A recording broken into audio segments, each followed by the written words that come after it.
Amour divin, grâce infinie, Jésus m'a pardonné.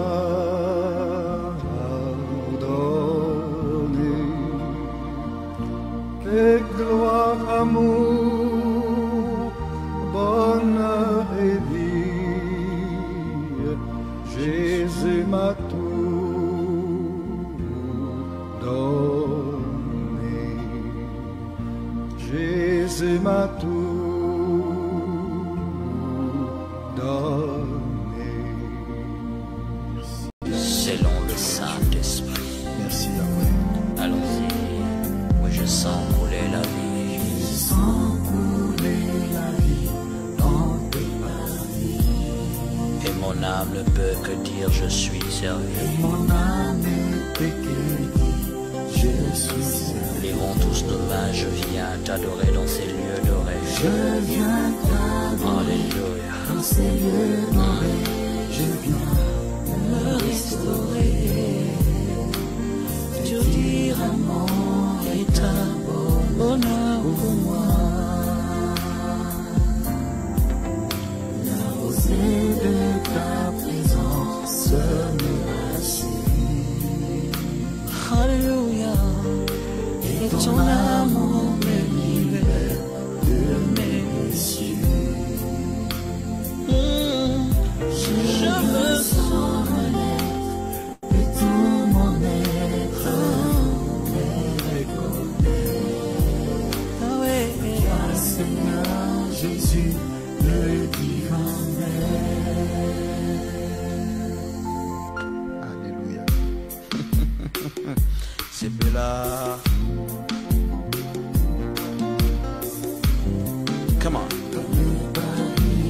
Dieu vivant, oui, le soleil levant. Alléluia. Rempli de joie devant le merveille du Tout-Puissant. Je sens couler la gloire, je vois tomber tous mes efforts. Alléluia. Je sens renaître Mes espoirs. je me répands devant mon roi. Alléluia. Je suis au cœur de ma victoire. Dans les parvis de Dieu vivant. Dans les paris du Dieu vivant, oui, le soleil levant. Alléluia. Rempli de joie devant le merveille du Tout-Puissant. Je sens couler la gloire, je vois tomber tous mes devoirs. Je sens renaître mes espoirs, je me répands devant mon roi. Le monde est à déclin. Le monde est dans une logique de destruction. Si vous regardez la situation géopolitique de notre monde actuel, du temps actuel, n'est pas bonne. N'est pas bonne. Ce sont des signes majeurs qui nous montrent que le temps de la grâce touche à sa fin et que très très bientôt la porte de la grâce se refermera. Glorifiez Dieu pour la vie qu'il t'a donnée. Jésus a dit dans l'évangile de Jean chapitre 15, il dit, il est le cep, nous sommes les sarments. Si vous lisez, chers enfants de Dieu, cette illustration, cette parabole, vous allez comprendre que le Seigneur nous apprend ici que il est la vie. Si nous nous sommes déconnectés de lui, on n'aura pas la vie. Il dit tout sarment qui est déconnecté de moi, qui est détaché de moi, ne peut vivre, ne peut subsister. Il mourra. Jésus il est comme de l'eau, nous sommes comme des poissons. Sans Jésus, on n'a pas la vie. Jésus il est comme la terre, nous sommes comme des arbres. Sans la terre, aucun arbre ne peut subsister. L'être humain ne peut vivre sans Dieu, ne peut vivre sans Jésus. Jésus dit, je suis le vrai cep. Vous êtes des étapes, vous êtes des sarments. Je suis votre vie. Vous avez l'intérêt de se connecter à moi. Vous avez l'intérêt de s'attacher à moi. Si vous êtes détaché de moi, si vous êtes déconnecté de moi, vous allez sécher, vous allez mourir. Jésus est la vie.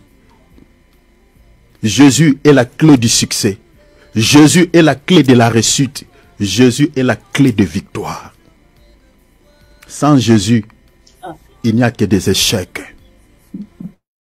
Voilà pourquoi on s'attache à Jésus du moment où on a la vie de prière, du moment où on entre en contact avec lui. Un chrétien qui ne prie pas ne peut pas dire qu'il est ce serment-là qui est attaché à Jésus. Tu es attaché à Jésus par quoi? Nous sommes attachés à lui par la prière. Nous sommes attachés à lui par la parole. Ce ne sont que ces deux rames qui nous connectent à Jésus. Ce ne sont que ces deux rames qui permettent à ce que Jésus puisse nous communiquer sa vie. Et si nous sommes déconnectés de Jésus, par la prière, on ne prie pas, on ne médite pas la parole, bien aimé, nous sommes ce serment-là qui est en train de se détacher de Jésus et on ne vivra plus, on n'aura plus la vie. Je ne sais pas quelle est ta santé spirituelle. Ta santé spirituelle est dans quel état? Est-ce que tu as une vie relationnelle avec Jésus? Est-ce que tu as une vie d'intimité avec Jésus? Qu'est-ce qui te prend beaucoup du temps que la prière, que la parole? Qu'est-ce qui monte tout le temps dans votre esprit quand tu veux prier, quand tu veux méditer la parole? Qu'est-ce qui monte dans ton esprit? Qu'est-ce qui t'empêche? Est-ce qu'il y a-t-il quelque chose qui te dit non, tu le feras après? Fais d'abord ça. Cette voie-là, c'est ça l'ennemi.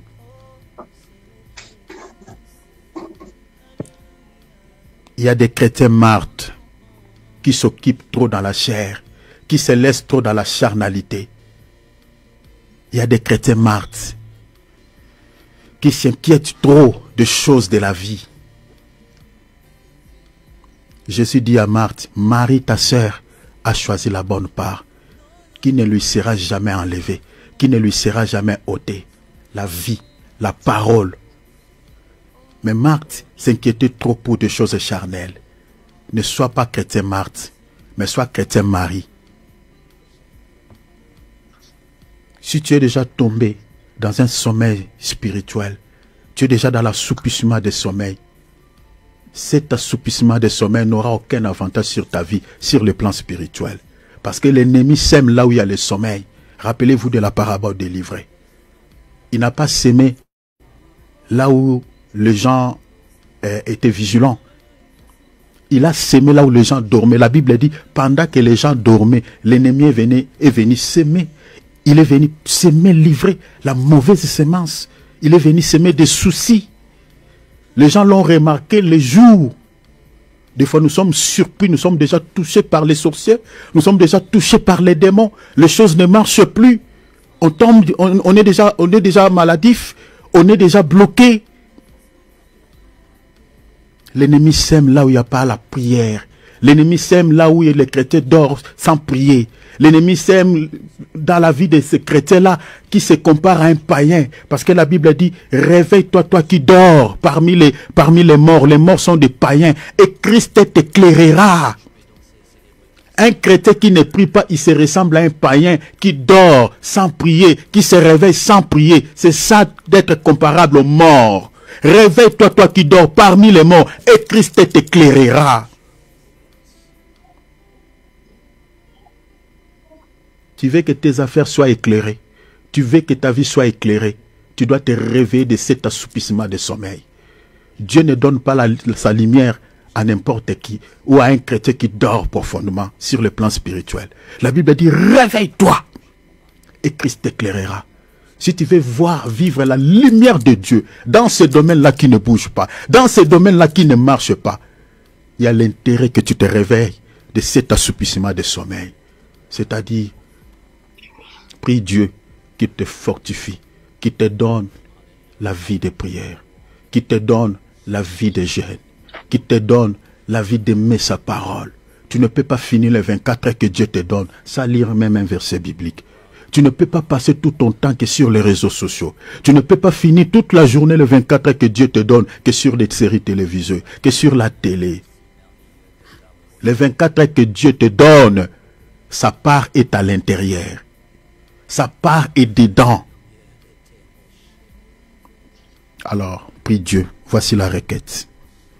Demande à Dieu de te réconforter. Il ne te condamne pas. Mais sauf que Dieu s'inquiète. Parce que la manière dont tu vis, ça ne lui plaît pas. Ton attitude, ça ne lui plaît pas. Ton comportement, ça ne lui plaît pas. Mais sois sincère devant ton Père. Je dis, sois sincère devant ton Père. Dieu, on ne le ment pas. On ne dit pas à Dieu, Seigneur, toi-même, tu sais. Dieu ne sait pas. C'est à toi de dire. Confesse, confesse. La Bible a dit confesse, parle. Tant que tu ne reconnais pas tes faiblesses, Dieu fera aussi semblant d'ignorer ton état. Bien qu'il sait. N'ignore pas.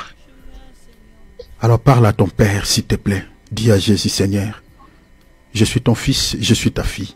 Je me laisse trop dans la chair, je me laisse trop dans ça, je me laisse trop dans ça. Fortifie-moi, Seigneur. Tu es ma vie. Si je me détache de toi, Seigneur, j'aurai pas la vie. J'aurai pas la vie.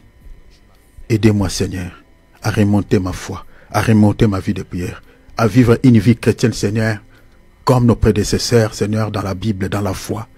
Seigneur, fortifie-moi. Utilise tes propres mots, tes propres paroles. Alors parle à ton Père, s'il vous plaît. Prions, alléluia. Jésus a dit dans la prière de notre Père, délivre-nous du malin. Le Seigneur a fait mention de l'ennemi dans l'enseignement sur la prière. Il dit, quand vous êtes en train de prier, demande à votre Père qu'il vous délivre du malin. Qui est le malin dans l'enseignement de Jésus? Si ce n'est que le diable, si ce n'est que l'oncle là qui est dans la sorcellerie dans votre famille, qui œuvre pour l'ennemi, si ce n'est que cette tante là qui est dans votre famille, qui ne travaille que pour l'intérêt du diable, si ce n'est que cet enfant là, si ce n'est que cet homme là, ce monsieur là, cet enfant là, cette dame là, qui ne veulent pas que tu montes dans la vie, qui ne veulent pas que tu progresses dans la vie, qui travaillent pour l'intérêt, pour le compte de Satan. Le diable, en tant qu'un ange déchu, ne peut pas terroriser le monde entier. Parce qu'il est limité. Il est limité dans le temps et dans l'espace. Mais comment est-ce que ce dernier arrive-t-il à terroriser le monde entier? Parce qu'il ne travaille pas seul.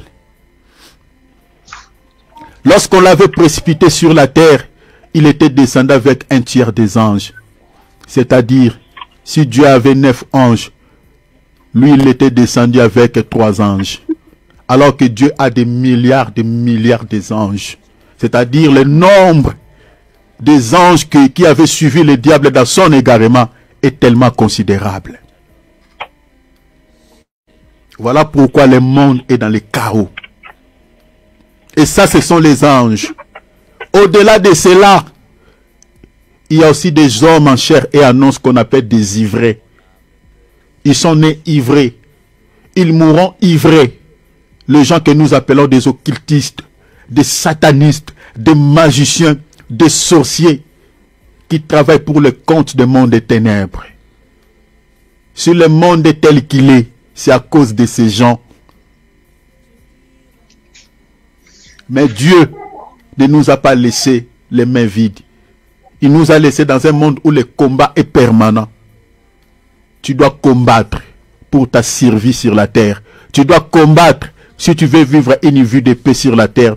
Tant que le diable n'est pas encore arrêté, tant que les sorciers sont en libertinage, tant que les démons sont en libertinage, cher enfant de Dieu, tu ne peux pas arrêter de faire la prière de combat spirituel. Tu dois combattre pour ta survie sur la terre. On arrêtera de prier, de faire les prières de combat quand le Seigneur viendra nous chercher. Mais tant qu'on vit encore sur la terre, le monde sur lequel le diable domine, il est le prince de ce monde. Cher enfant de Dieu, tu dois combattre. Jésus a dit, délivre-nous du malin. Vous devez faire mention de cette prière. Quand vous priez, demandez au Père qu'il vous délivre du malin. Alors, mets hors d'état de nuire. Quand tu dors, quand tu manges, ne pensez pas que le diable t'a oublié. Cette tante-là t'a oublié. Cet oncle-là t'a oublié. C'est ça l'Israël. Il vivait une vie paisible. Il mangeait, il buvait. Mais ne savait pas que de l'autre côté, au camp des Assyriens, je suis dans 2 Rois, je crois, chapitre 6, au camp des Assyriens, il y avait déjà un complot contre eux. Il y avait déjà des embûches. Ils ne savaient pas, mais heureusement, en Israël, il y avait un homme de Dieu qui avait une vie d'intimité avec Dieu. Dieu lui a révélé, dit attention, dit à ces peuples qui se laissent tôt dans la distraction, qu'ils ne descendent pas dans tel endroit. Le terrain est déjà miné. Souvent, beaucoup des enfants de Dieu sont surpris. Pourquoi? À cause des distractions. Tu n'es pas n'importe qui. Tu es un fils du roi. Tu es un fils du roi. La Bible dit, vous mourrez comme des hommes. Vous tomberez comme des princes quelconques. Ce qui ne devrait pas être le cas. Tu te sous-estimes. Tu ne sais pas que tu es un prince plutôt, une princesse. Régis comme les lions. Ton père est le lion de la tribu de Juda. Régis comme les lions. N'accepte pas d'être assujetti par les diables, par les sorciers. Dieu t'a donné le pouvoir de marcher sur les serpents. Ce n'est pas les contreurs. Dominez-les. Écrasez. Demandez au feu de l'esprit de localiser la base. Tout ce qui fait la force de tes ennemis contre ta vie. De le brûler. De le consumer. N'accepte pas que cette année 2025 termine et que tu échoues et que tu ne réussisses pas. Alors élève ta voix comme une trompette. Frappe au nom de Jésus. Prions, alléluia. Père!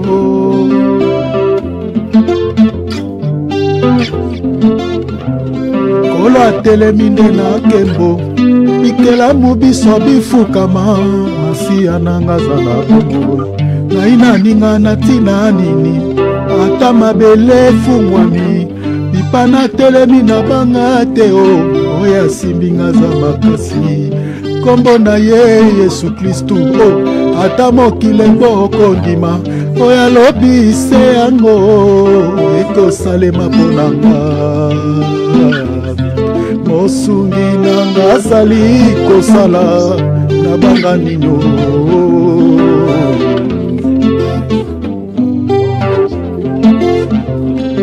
Kolo elonga nanga ezana yo Yesu na yonde na bengi nzambe tata Yonde mobateli bambate ya nzambe Yesu na yonde na bengami mosantu Koloe lobiko ya baye bakokanga Yesu na yonde na bengami mokitani ya nzambe na bomo Mosungi na azali kosala na bangani yo Donnons-lui gloire, donnons-lui gloire, donnons-lui gloire. Gloire à Dieu.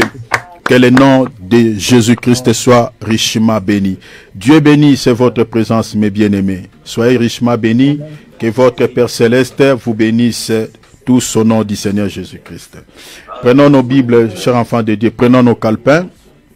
Gloire à Dieu. Soyons comme des Béréens.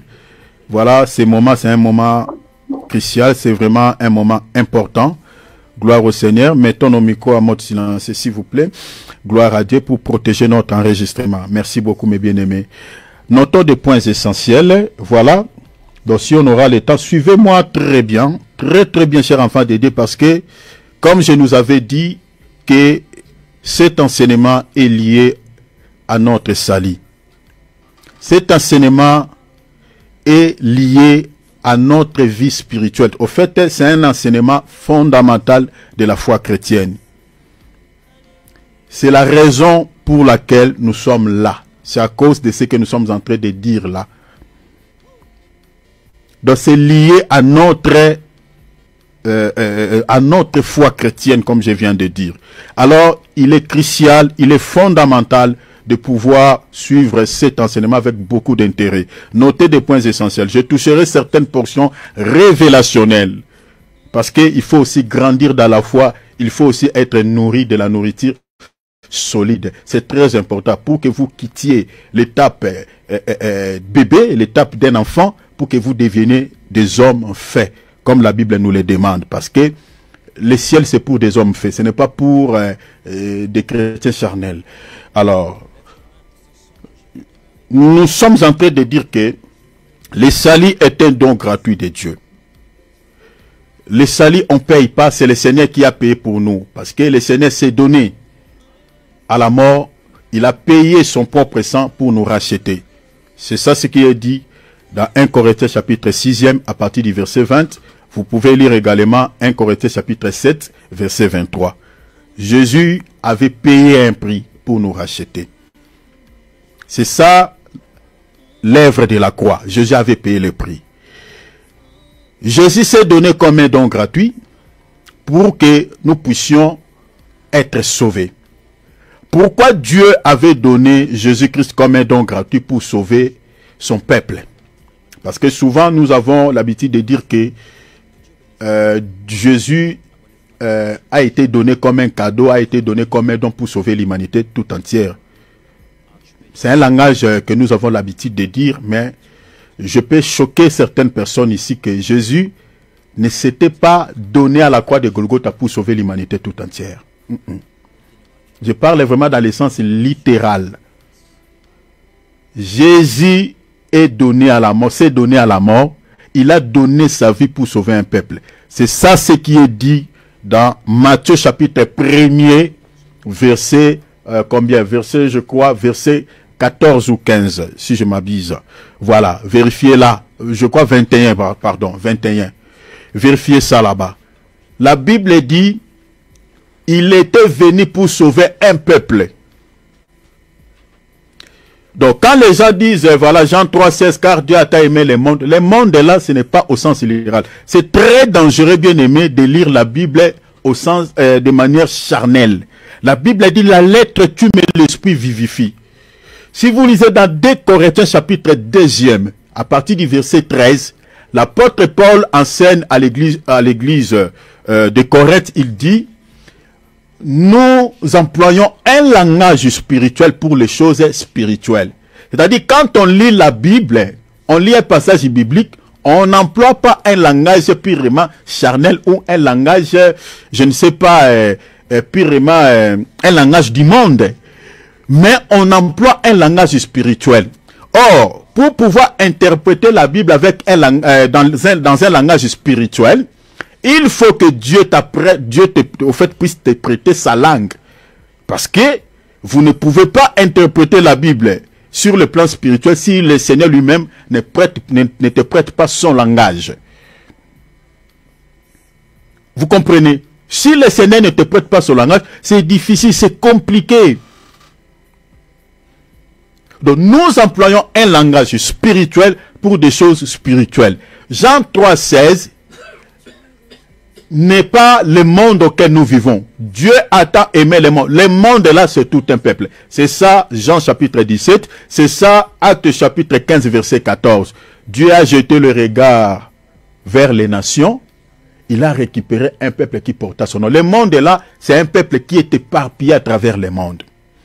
Mais ce n'est pas le monde au sens littéral, c'est-à-dire tout le monde. Non, non, non, non, non. Il est venu sauver un peuple. Le peuple là est éparpillé dans les 4 coins du monde. Donc tel que nous sommes en train de prêcher là, nous prêchons pour ce peuple-là. Nous prêchons pour eux. Alors, le salut est un don gratuit. Pourquoi Dieu a fait de ce salut un don gratuit?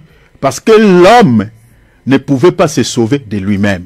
À cause de quoi? À cause du péché. Le péché dont je parle ici, je ne parle pas d'abord le péché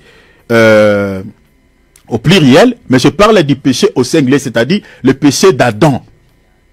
Je suis dans Romains chapitre 5, lisez à partir du verset 12, vous descendez. Parce que souvent, c'est comme j'étais en train de partager un jour avec un monsieur, il est aussi un ancien dans une église.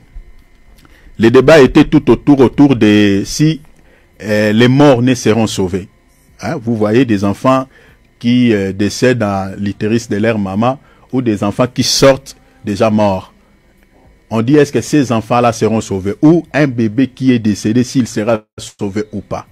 Vous savez, il y a des gens qui disent bon voilà, c'est des bébés, un enfant ne connaît pas les péchés, donc Dieu sauvera les âmes de tous ces bébés, de tous ces enfants qui sont morts, tout ça à cet âge-là, Dieu va sauver leur vie. Il y a des gens qui disent comme ça. Mais je ne vais pas vous expliquer beaucoup de choses par rapport à cela, mais je crois que l'état viendra où je vous expliquerai si les enfants qui sont morts-nés seront sauvés ou pas. Mais déjà, ici, j'aimerais vous dire déjà une chose que dans la Bible, au fait, tous les hommes qui naissent dans ce monde naissent avec le péché adamique. Même un bébé qui vient de naître, il porte dans son sang le péché d'Adam. C'est ça ce qui est dit dans Romains, chapitre 12, chapitre 5, verset 12. Mais maintenant, les enfants se sanctifient à quel moment? Les enfants se sanctifient par leurs parents. Si les parents sont chrétiens, des enfants mineurs, des enfants, des gosses, sont sanctifiés par leurs parents qui sont chrétiens. Maintenant, des enfants qui sont issus de parents qui sont païens, les enfants là aussi sont impurs aux yeux de Dieu, à cause de l'impureté de leurs parents. Je crois qu'à partir de là, déjà, vous pouvez avoir la réponse. Je suis dans 1 Corinthiens chapitre 7, c'est Paul qui dit ça. Donc, je ferme cette parenthèse, mais si vous voulez comprendre cela bien, donc, vous pouvez m'appeler par WhatsApp, parce que ce n'est pas notre sujet, sinon il y a beaucoup de choses à expliquer là-dessus. Mais maintenant, Dieu nous a rachetés, Dieu nous a sauvés, l'Éternel a donné Jésus-Christ comme un don pour pallier à cette situation, parce que nous naissions avec le péché d'Adam. Nous naissions avec le péché, c'est-à-dire le sang d'Adam. Parce que le corps que nous avons là, qui nous a donné ce corps-là? C'est Adam, c'est le corps d'Adam. Le premier être humain à posséder ce corps que nous avons, c'est Adam. C'est-à-dire le corps, la forme que nous avons, c'est la forme d'Adam. Et du coup, comme nous naissons avec cette forme d'Adam, avec le sang d'Adam, nous naissions avec ces péchés. Il y a eu des sacrifices dans l'ancien temps. Il y a eu des sacrifices cérémoniels pour pallier à ces péchés, mais aucun de ces sacrifices était capable de pouvoir enlever, ôter le péché adamique dans les veines de l'homme, dans le sang de l'homme, de l'être humain. Aucun. Tous les taureaux qu'on donnait à Dieu dans l'ancienne alliance, tous les animaux qu'on donnait à Dieu dans l'ancienne alliance, aucun de ces animaux, aucun de toutes ces cérémonies était capable de pouvoir pallier à cette situation, enlever le péché adamique qui était dans le sang de l'homme. La raison pour laquelle Dieu a regardé l'humanité tout entière, c'est pour cela que vous lirez dans Romains chapitre 12, à partir du verset 13, je crois 13 ou 14, l'apôtre Paul dit, la mort a régné depuis Adam jusqu'à Moïse. Quand on dit jusqu'à Moïse, ce n'est pas Moïse physique, mais c'est-à-dire jusqu'à la loi, parce que Moïse, c'est aussi l'image de la loi. C'est-à-dire jusqu'à la croix de Golgotha. Parce que c'est là où la loi a pris fin. Hein? Romains chapitre combien? Romains chapitre, je crois, chapitre 4, quelque chose comme ça dans Romains. La Bible dit, Christ est la fin de la loi. C'est-à-dire la loi a pris fin à la croix de Golgotha. C'est ça Moïse. Maintenant, la mort régnait depuis Adam jusqu'à la croix. Parce qu'il n'y avait pas un sacrifice qui pouvait éradiquer totalement les péchés qui tuaient les gens à travers le monde. La raison pour laquelle Dieu lui-même a cherché la solution, parce que l'être humain était incapable de pouvoir payer ses prix pour pallier à ces problématiques. Et la raison pour laquelle la Bible dit, car Dieu a tant aimé le monde. Dieu, dans son amour, il a donné Jésus-Christ comme cet agneau qui ôte le péché du monde. Comme un agneau qui enlève le péché, qui ôte le péché. La raison pour laquelle, quand Jésus-Christ venait se faire baptiser chez Jean-Baptiste, Jean-Baptiste, qui était animé par le Saint-Esprit, il montait au peuple et dit, « Hey, regardez le véritable agneau dont Dieu cherchait, qui ôte, qui enlève, qui est venu pour pallier à cette situation, qui est donné comme un cadeau, qui est donné comme un don pour ôter les péchés. Est-ce que vous voyez cela? Donc Jésus-Christ est donné comme un don gratuit pour pallier à cette situation, pour ôter les péchés qui étaient dans le sang de l'homme. Les péchés que nous avons hérités par le sang d'Adam. Donc quand on parle du salut en tant que don gratuit de Dieu, on fait référence à Christ. Parce que le salut c'est Jésus. Quand il est entré dans la maison de Zachée, lui-même il dit, le salut est entré dans cette maison. Il dit à Zachée comme ça, le salut est entré dans cette maison. Mais qui était ce salut qui était entré là-bas? C'était lui-même. C'est pour cela le mot salut, la notion du salut en grec veut dire soteria, en hébreu veut dire Yoshua, c'est-à-dire Jésus ou Christ. Donc quand on dit, car Dieu a tant aimé le monde, il a donné son Fils unique, c'est-à-dire Dieu a fait un don. Il a offert, Dieu a fait un don, Dieu a accordé, en fait il a fait un cadeau aux hommes pour qu'ils soient sauvés. La Bible dit, afin que quiconque croit à lui ne périsse pas. Vous voyez, cette mort-là, dans la raison pour laquelle Jésus est donné comme un don, pour que les gens ne périssent pas. Tout celui qui croira en lui, tout celui qui va croire en lui, ne mourra pas, aura la vie. Mais malheureusement, il y a des gens qui continuent à s'entêter, qui ne veulent pas croire à Christ, et ceux qui nous ont précédés dans l'au-delà, ils sont devant eux, il y a une autre réalité, comme cet homme riche. Hein? Dans Luc chapitre 16, verset 19. Donc, dès son vivant, le monsieur refusait de manière délibérée de croire à Christ. Il s'est rendu compte qu'il avait loupé vraiment une meilleure occasion de pouvoir donner sa vie à Jésus, de pouvoir accepter Christ dans sa vie quand il est décédé. C'est dans l'au-delà que le monsieur s'est rendu compte. Il dit, oh là là, qu'est-ce que je fais? Il commence à négocier avec le père Abraham pour que ses frères qui sont restés dans le monde ne puissent pas lui rejoindre là où il était dans le lieu de tourment. Il dit, est-ce que vous ne pouvez pas envoyer des gens là-bas pour qu'ils attestent à mes frères? C'est la réalité que moi, j'ai retrouvée ici. Qu'ils abandonnent la sorcellerie, qu'ils abandonnent l'impudicité, qu'ils abandonnent tous les péchés, qu'ils donnent leur vie à Christ, comme nous sommes en train de dire là. Mais le père Abraham a dit, non, non, non, non. Même si un mort sort, ils ne croiront pas. Là-bas, il y a Moïse et Élie. Moïse et Élie, ce sont les ministres de Dieu qui vous prêchent la bonne parole aujourd'hui. Je ne parle pas des aventuriers là qui parlent du mariage matin, midi, soir, qui ne parlent que des choses charnelles. Mais je parle des vrais serviteurs de Dieu qui martèlent sur le péché, qui préparent les pouces du Seigneur au retour de Jésus, qui parlent sur l'enlèvement, qui parlent sur la repentance. Ce sont ces gens-là qui sont Moïse et Élie, qui préparent le cœur des enfants de Dieu, qui ciblent l'âme dans leur message. Ce n'est pas ceux qui ciblent la chair, qui connectent les enfants de Dieu au désir charnel. Ce ne sont pas ces aventuriers-là. Ce sont eux-là qui sont Moïse et Élie, comme moi, là, votre frère également, qui vous prêchent la vérité. Donc, alors, le salut, comme j'avais dit, est un processus divin. Parce que longtemps, on nous avait prêché que voilà, quand tu reçois Jésus-Christ dans ta vie comme Seigneur et Sauveur, et puis c'est fini, tu as les salis, tu ne peux pas les perdre. C'est fini, et c'est tout est bon, tout est nickel. Mais bien aimé, c'est faux. Et c'est faux. Le salut, c'est un processus. Le salut ne se résume pas par des déclarations vides de sens, par des déclarations de la foi. Oui, on confesse Jésus quand on quitte le monde, on accepte l'évangile. Voilà, j'abandonne le monde. Ça, ce n'est que la case du départ. Ce n'est que le début. C'est rien. Ce n'est même rien.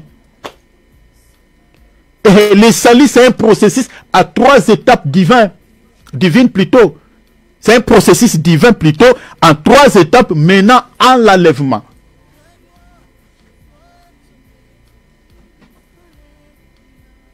Parmi ces 3 étapes, nous avons quitté l'Égypte. C'est le premier comptage parce que vous ne pouvez être content que sauvé si vous n'avez pas quitté l'Égypte. première étape, c'est quitter l'Égypte. Là, on va vous compter en tant que sauvé. Vous êtes compté. En tant qu'enfant de Dieu. En tant que sauvé. Vous avez les salis, mais attention. Vous avez les salis. Une fois que vous avez accepté, bien aimé, ici suivez-moi très bien parce que j'aimerais ajouter des éléments que je n'avais pas parlé les samedis passés. Suivez-moi très bien ici, s'il vous plaît, je vous en supplie. La première étape du salut, quitter l'Égypte, c'est-à-dire quand on quitte le monde, on accepte la parole, on accepte Jésus-Christ dans sa vie comme Seigneur et Sauveur via l'évangile, on passe par les eaux de baptême. Je crois que quand on parlera sur les fausses doctrines, on parlera aussi sur les baptêmes. Parce qu'il y en a au moins, il y a plusieurs types de baptêmes dans la Bible. Les baptêmes d'eau, les baptêmes du feu, le baptême de l'esprit, et puis le baptême de repentance. Et au-delà de ces baptêmes, il y a aussi des baptêmes qui n'ont rien à foutre avec le fondement biblique des apôtres. Ça, c'est encore d'autres sujets qu'on parlera. Parce qu'il faut aussi qu'on sache de quel baptême as-tu reçu. Quel est ce baptême que tu avais reçu? On avait déversé quelques gouttes d'eau sur ta tête, comme ça se passe dans l'église catholique, où tu étais baptisé dans un bassin, dans un tonneau, parce que tout ça là, ce n'est pas les baptêmes ça. Là. Les baptêmes doivent se conformer au modèle apostolique, selon le modèle que les apôtres nous ont légué. À titre de rappel, les baptêmes ne se fait que dans une eau qui coule, c'est-à-dire dans une rivière, dans une eau naturelle. Pas dans un étang, pas dans, voilà, dans un bassin. Non, non, non, non, non. Parce que en Israël, il y avait aussi des piscines. On parle des piscines de Bethesda. Mais vous ne verrez nulle part. On fait mention qu'il y a eu des apôtres baptisés les gens là-bas. Non, non, non, non, non, non. Il y avait la piscine de Bethesda. À part la piscine de Bethesda, il y avait aussi les réservoirs de Siloé. Mais vous ne verrez nulle part qu'on avait fait le service de baptême là-bas. Jamais. Les baptêmes se faisaient, commençant par Jean, je parle dans les évangiles, ne se faisaient que dans le fleuve du Jourdain. Donc le modèle où on baptise les gens aujourd'hui, voilà, il y a un petit bassin comme un cercueil dans certaines églises protestantes. Donc vous voyez mes bien-aimés, vous êtes en train de se demander, vous avez pris ça où? Dans la Bible, il n'y en a pas. Et vous voyez, les gens, on baptise les gens et voilà. Tu es né de nouveau. Né de nouveau. Bien aimé, on ne joue pas avec les salis. Il y a des gens qui jouent avec les choses de Dieu. Il y a des gens qui font leurs choses à leur manière. Les gens refusent catégoriquement le fondement biblique, le fondement que les apôtres nous ont légué. Ephésiens chapitre 2, verset 20. La Bible dit, nous sommes battus sur les fondements des prophètes et des apôtres. C'est-à-dire les prophètes du Tanakh et les apôtres de l'agneau. C'est-à-dire tout ce que vous êtes en train de faire au nom de Jésus doit se conformer au modèle des prophètes, au modèle des apôtres. Si cela ne se conforme pas, c'est une fausse doctrine. Ça vient de l'ennemi. Ce n'était qu'une parenthèse, j'ouvre, je referme. Donc c'est-à-dire la première étape, quitter l'Égypte. Quand on reçoit Jésus dans sa vie comme Seigneur et Sauveur, je parle bien via l'évangile, vous êtes passé par les eaux de baptême, vous êtes compté en tant que membre actif qui compose l'église corps mystique de Jésus-Christ. Dieu vous compte en tant que son enfant, en tant que sauvé. Mais attention, le salut que vous possédez ici, dans la première étape, c'est un salut qui est caché, qui n'est pas encore révélé, qui n'est pas encore manifesté. Suivez-moi ici très bien. Tel que nous sommes là, nous avons le salut en nous. Mais attention, le salut que nous avons reçu via la parole, ce salut est encore caché. Tant que ce salut n'est pas encore révélé, n'est pas encore manifesté, bien aimé, on ne peut pas se dire que voilà, nous sommes sauvés pour du bon. Attention, bien aimé, je suis en train de crier, j'ai envie même de crier. Attention, attention. La raison pour laquelle, si vous lisez dans l'épître aux Éphésiens chapitre 2 verset 8, la Bible dit c'est par la grâce que vous avez été sauvés, le salut, la Bible dit quoi? Au moyen de la foi. La Bible dit, ce salut ne vient pas de vous, il est un don de Dieu. Vous comprenez? Donc, le salut dont on parle de la parole, on parle de Christ, que nous avons reçu dans nos vies. Parce que la Bible dit, celui qui a le Fils a la vie. L'épître de 1 Jean chapitre 5 verset 12. Mais regardez, ce verset c'est un verset favori. Beaucoup de chrétiens aiment ces versets, surtout les théologiens. Ah, qu'est-ce que le frère est en train de dire? Hein, comme il y a un frère qui avait dit, mais toi tu parlais des 3 étapes du salut. Mais le voleur là, à la quoi lui il avait fait combien d'étapes?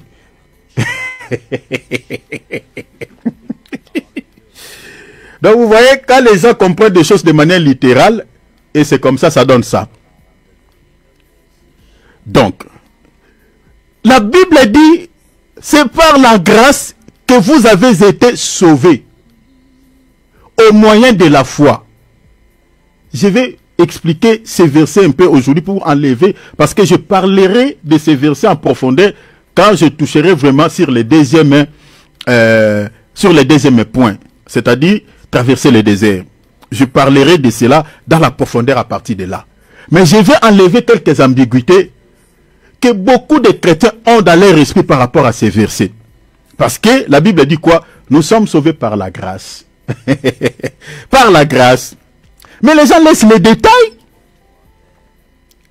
La Bible dit nous sommes sauvés par la grâce. Au moyen de la foi. Les gens laissent au moyen de la foi. Au moyen de la foi. C'est-à-dire, si on veut bien expliquer ces versets, c'est-à-dire les moyens par lesquels la grâce de Dieu nous soit parvenue pour que nous soyons sauvés, s'appelle quoi? S'appelle la foi. Je ne sais pas si vous m'avez compris. Je répète. C'est-à-dire les moyens que Dieu s'est servi pour que la grâce de Dieu nous soit parvenue. La grâce. Parce que vous ne pouvez pas toucher les salis si la grâce n'intervient pas. Donc la grâce de Dieu est intervenue pour que nous puissions palper les salis. C'est ça. Mais les moyens par lesquels Dieu s'est servi, ça s'appelle la foi. C'est-à-dire si on enlève la foi, la grâce n'est pas possible. Le salut n'est pas non plus possible. La possibilité, les moyens que Dieu a utilisés, ça s'appelle la foi. C'est ça ce qui veut dire ce verset. Donc c'est par la foi que la grâce de Dieu nous est parvenue. Vous comprenez? Nous est parvenue pour que nous puissions quoi? Nous puissions entrer au salut. Nous puissions posséder les saluts. La raison pour laquelle quand on dit nous sommes sauvés par la foi.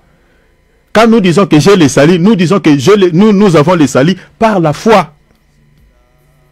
Par la foi. Ce salut-là n'est pas encore manifesté. C'est par la foi que je crois que je suis sauvé. C'est par la foi que je crois que tu es sauvé. C'est par la foi. Mais attention, pour que nous puissions s'assurer que nous sommes sauvés, il faut que ce salut soit manifesté. Mais avant que j'en arrive là, je vais d'abord expliquer pourquoi la Bible dit ici que nous sommes sauvés. C'est-à-dire c'est par la grâce que nous sommes sauvés au moyen de la foi. Il faut d'abord comprendre la notion de la grâce ici. La grâce de Dieu dont on fait mention ici, c'est quel type de grâce? La grâce dont on parle ici, c'est par la grâce que vous avez été sauvés au moyen de la foi. La grâce dont on parle ici, la grâce de Dieu, cette grâce qui nous est parvenue, c'est quel type de grâce?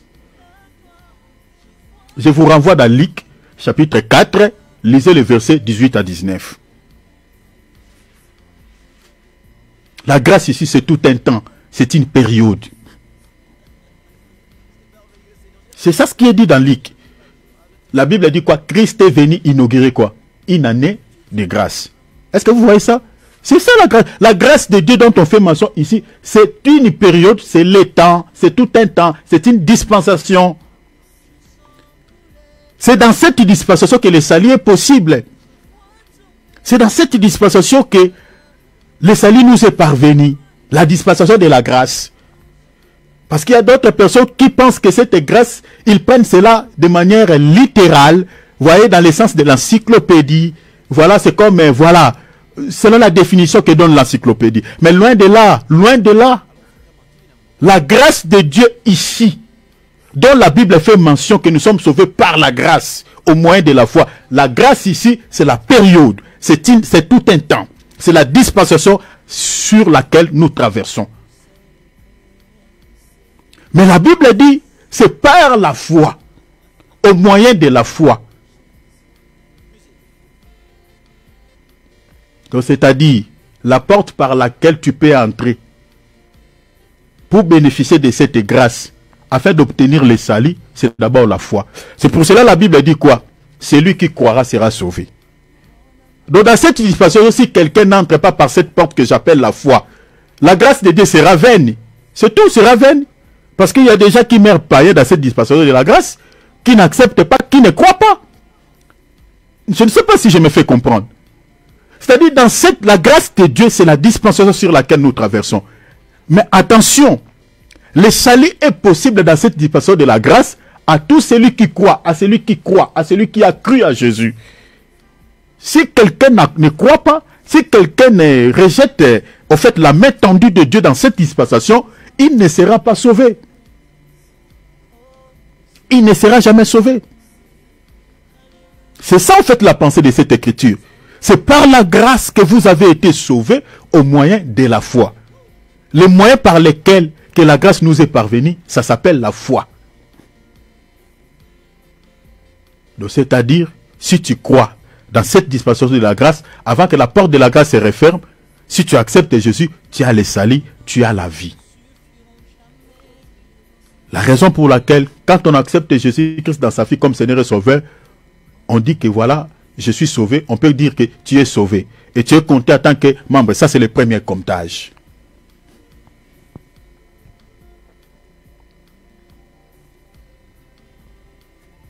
Mais maintenant,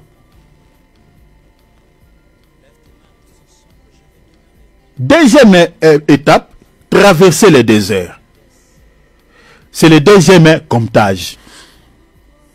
Là, j'avais dit que nous devons maintenant être capables de porter les armes. C'est le point, je crois qu'aujourd'hui, je ne pense pas qu'on aura le temps, mais en tout cas, là, je toucherai les samedis. Parce que j'aimerais ajouter quelque chose que j'avais laissé sur la première étape. Dans la deuxième étape, traverser le désert, là, nous sommes comptés en tant que membres actifs qui composent l'église, corps invisible de Jésus-Christ, si nous sommes capables de porter les armes. Parce que si on n'est pas capable de porter les armes, vous êtes mal barrés.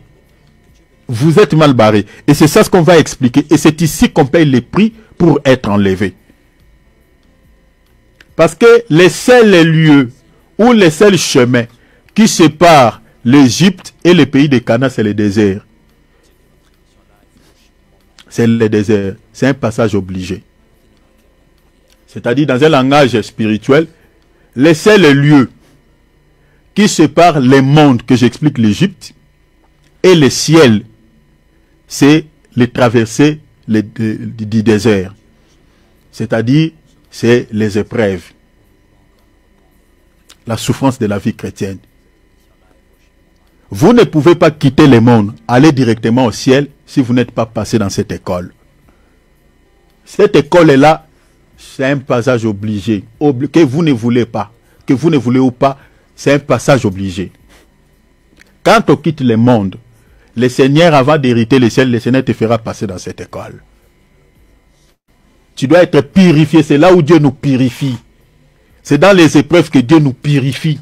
C'est dans les épreuves que nous sommes qualifiés en tant qu'or. 1 Pierre chapitre 1er, verset 6 à 7. L'apôtre Pierre dit, c'est ça ce qui fait votre joie. Il faut que vous soyez attristés par des diverses épreuves. L'apôtre Pierre dit quoi? Comme l'or, cependant, est éprouvé où? Dans les faits. Comme l'or. Qui est l'or? L'or, c'est toi. C'est toi et moi. Et nous sommes éprouvés où? Par les faits. Les faits, c'est l'image des épreuves. Et l'apôtre Pierre ajoute, Il dit, cet or-là qui est passé au feu aura comme résultat la louange et la gloire lorsque Jésus-Christ apparaîtra. Or, Jésus-Christ apparaîtra le jour de l'enlèvement, quand il viendra nous chercher. C'est ce jour-là que le Seigneur apparaîtra. Mais maintenant, un chrétien qui était passé au feu comme de l'or, la Bible dit quoi? Les résultats. Les résultats ici, c'est quoi? C'est-à-dire, au final, Dieu va regarder et dire, tu es qualifié en tant que candidat du ciel, quand il reviendra. Mais si tu n'es pas l'or, on te fait passer au feu, tu es brûlé. Parce que le véritable or ne peut pas se brûler au feu. En fait, l'or au feu manifeste sa pureté, sa qualité. Mais si vous voyez peut-être un cuivre jaune, on le fait passer au feu, voilà, les gens croyaient que bon, c'était l'or, mais quand on le fait passer au feu, ça change la couleur, et ça, ce n'est pas de l'or. C'est-à-dire, les chrétiens qui abandonnent la foi au moment des épreuves ne sont pas appelés au salut. Parce qu'un vrai chrétien, il est comme l'église de Smyrne. Il est fidèle à Jésus même au moment des épreuves, jusqu'à la mort. Il restera fidèle à Jésus, comme nous là. Je ne peux pas trahir mon Dieu. Je ne peux pas abandonner le Seigneur parce que je manque de l'argent, parce que je souffre tellement. Jamais, jamais, jamais. L'homme de Dieu, Alex, il est là, il connaît ma foi. Depuis dans un pays où on était là avec lui, en Russie. Il connaît les moments qu'on a traversés ensemble. Il connaît. Et il connaît ma vie depuis là-bas. Sa femme peut la témoigner également. On a traversé des moments qui n'étaient pas faciles. Mais nous sommes restés fidèles à Jésus. Jusqu'à aujourd'hui. Parce qu'il y a certaines personnes qui pensent que voilà, comme nous sommes en train de prêcher là, ils te regardent, ils t'envient, ils disent voilà, tu es chic, tu es beau. Ils pensent que voilà, tout est tombé comme ça. Bien aimé, on a traversé des moments avec ce Dieu. On a enduré certaines épreuves avec ce Dieu. Nous vous prêchons des choses aussi par expérience parce que nous sommes passés par là. Et cette école-là n'est pas encore finie. Donc, restons fidèles à Jésus. Restons fidèles à Dieu. Soyons comme l'église de Smyrne. Romains chapitre 8. Rien ne peut nous séparer de l'amour de Christ. Parce qu'il y a certaines personnes devant une difficulté, ils commencent à insulter Dieu. Ils commencent à dire n'importe quoi devant Dieu. Il faut faire très attention. Donc, deuxième étape, traverser le désert. Et le désert ici, nous sommes comptés en tant que membres actifs qui composent l'église du Seigneur. Mais jusque-là, même au deuxième étape, à la deuxième étape, le salut que nous avons, il est toujours caché. Il n'est pas encore manifesté. C'est par la foi toujours nous croyons qu'au moment des épreuves, nous avons le salut. Quand Jésus-Christ viendra, nous serons sauvés. On croit par la foi. Mais maintenant, la troisième étape, atteindre Canaan, c'est-à-dire c'est le dernier comptage, juste avant d'entrer dans la promesse divine. C'est à la troisième étape que le salut qui était caché en nous se révèle maintenant, se manifeste. Donc ce n'est pas non plus à la deuxième étape, non plus plutôt aux première étape ou à la deuxième étape. Mais c'est à la troisième étape que le salut qui était caché en nous va maintenant se manifester. Donc c'est-à-dire si tu as échoué à la première étape, c'est fini, tu perds le salut. Donc si tu as échoué à la deuxième étape, tu perds le salut. Parce que tu as le salut mais par la foi. De tel que nous sommes là, nous avons le salut, mais par la foi, nous croyons. Mais il faut que ce salut qui est caché en nous puisse être révélé pour que nous puissions maintenant vivre ce salut. Mais tel que nous sommes là, nous croyons que nous avons le salut, mais par la foi. Mais on ne vit pas ce salut. On ne vit pas le salut. Parce qu'il arrive des fois que nous avons Jésus, nous avons le salut, mais on tombe malade. Des fois, les diables s'acharnent contre nous, les démons s'acharnent contre nous. Des fois, on a des attaques, mais on a le salut. Tant que ce salut n'est pas encore manifesté, bien aimé, dans ce corps-là, bon, c'est par la foi. On n'aura jamais la paix. Mais quand ce salut sera manifesté, chers enfants de Dieu, là, on ne tombera plus malade. Le salut sera complet. C'est ça ce qui est dit dans les livres d'Apocalypse. Il n'y aura ni deuil, ni de pleurs. On ne parlera plus de tous ces soucis que nous avons sur la terre. Là, le salut sera révélé. Mais avant que ce salut ne soit manifesté en nous, bien aimés, il y a trois étapes.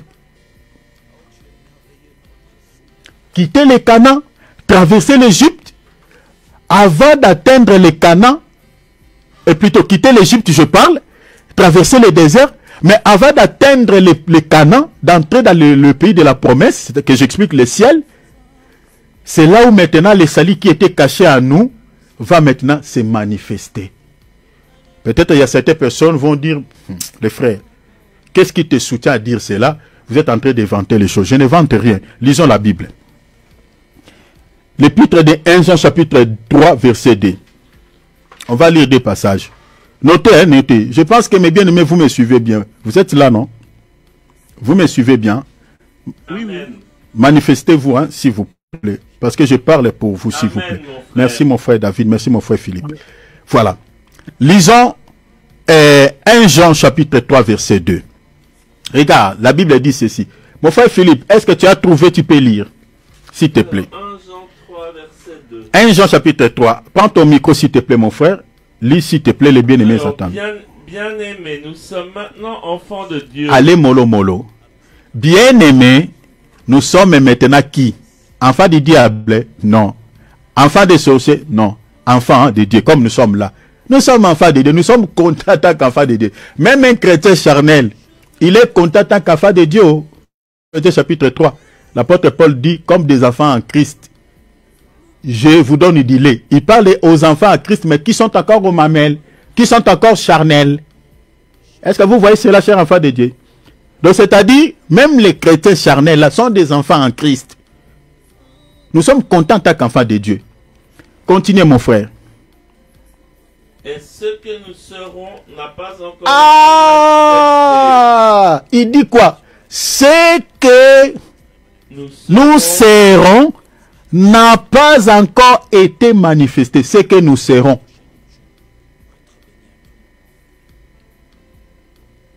Ce que nous serons n'a pas encore été manifesté. Allez-y, mon frère. Nous savons que... Mais nous savons que lorsqu'il paraîtra... Lorsqu'il paraîtra, Jésus. Lorsqu'il paraîtra, Jésus-Christ, il paraîtra quand? Le jour de l'enlèvement. Lorsqu'il paraîtra, on dit quoi? Nous serons semblables à lui. Est-ce que vous voyez cela? Mettez ces versets en relation avec Philippiens chapitre 3 verset 20. Vous comprenez? Mettez cela en relation. Parce que la Bible dit nos corps seront semblables à son corps. C'est ça même, vous pouvez ajouter même 1 Corinthiens chapitre 15 verset 50. La Bible dit en un instant, en un clin d'œil, nous allons être transformés.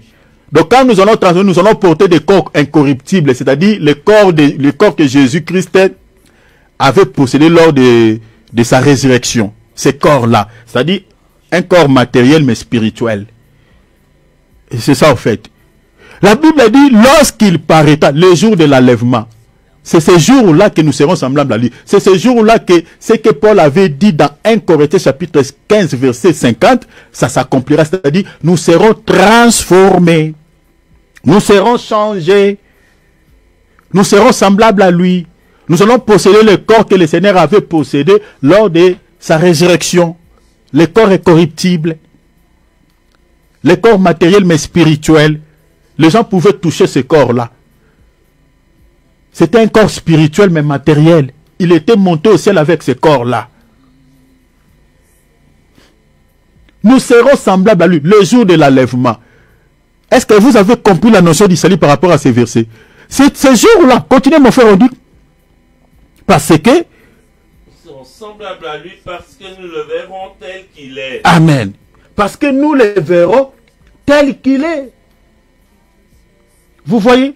Nous le verrons tel qu'il est. Nous serons semblables à lui.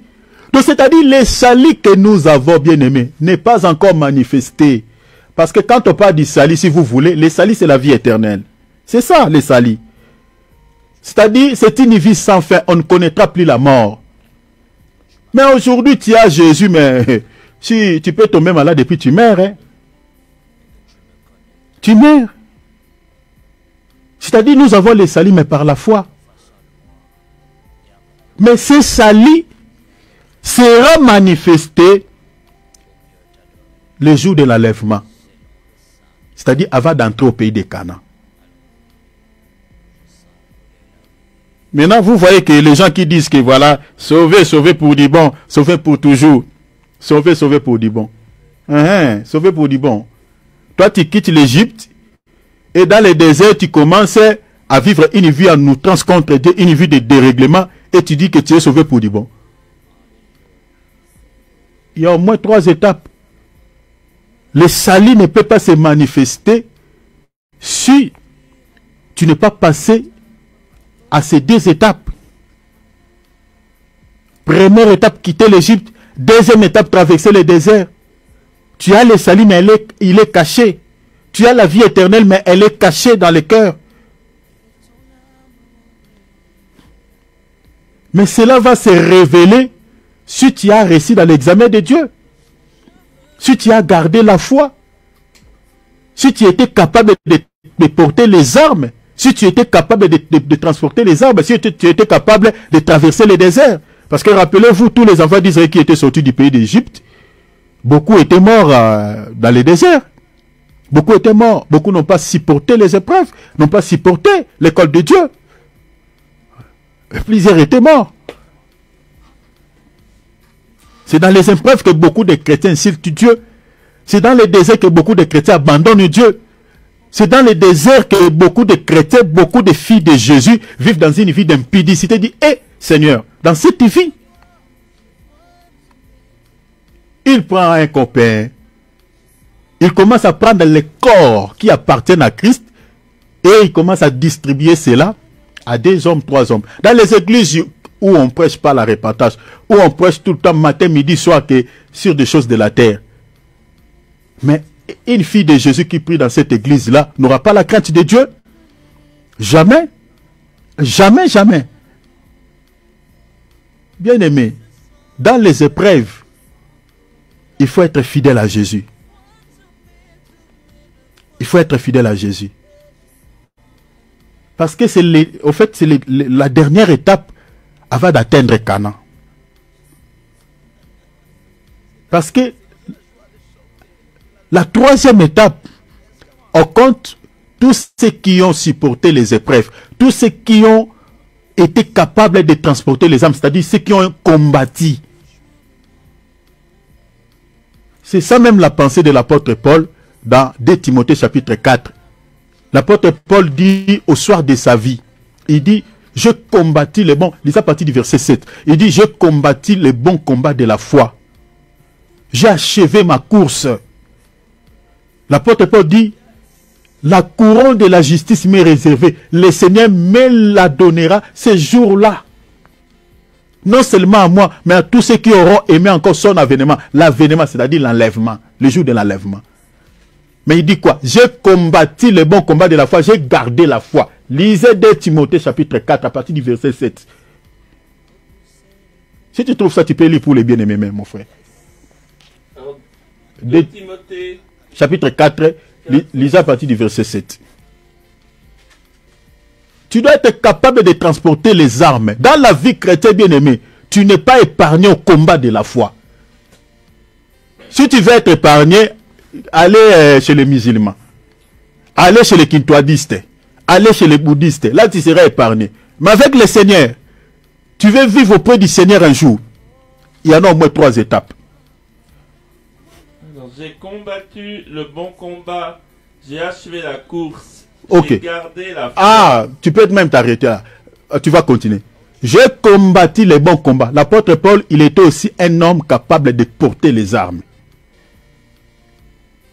Il a combattu le combat de la foi. C'est dans les déserts. Il dit quoi? J'ai gardé la foi. On ne baisse pas la garde. Devant les épreuves, devant les combats de la foi, devant la souffrance de la vie chrétienne, devant les tribulations, on garde la foi. On ne baisse pas la garde. Il a dit, j'ai gardé la foi. Et il dit quoi? Il ajoute quoi? Désormais, la couronne de justice m'est réservée. Vous voyez, désormais, la couronne de la justice m'est réservée. La couronne, on n'aura pas ça ici sur la terre. On aura des couronnes au ciel. Donc pour obtenir la couronne, comme récompense, il faut être enlevé. Donc l'apôtre Paul ici, il était en train déjà de parler qu'il sera enlevé. Parce qu'il était capable de porter les armes. Il dit quoi? Le Seigneur, le juste juge, me la donnera dans ce jour-là. Le Seigneur me donnera quel jour? C'est le jour de l'enlèvement. Et non seulement à moi. Non seulement à moi. Mais encore à tous ceux qui auront aimé son avènement. Comme des Thierry. Vous voyez? Comme des Thierry, comme des Philippe, comme des David, comme vous tous là. Nous aimons son avènement. Nous attendons le Seigneur avec impatience. Qu'il vienne nous chercher. Parce que nous sommes fatigués de ce monde. Que le Seigneur vienne nous chercher. Et arrêter toutes ces histoires avec des Macron, tout ça. On nous mélange tous avec tout ça. Vraiment qu'il vienne nous chercher. Ces gens, ils ont gâté le monde comme pas possible. Ils ont gâté le monde. On ne sait pas qu'est-ce qui monte dans leur tête.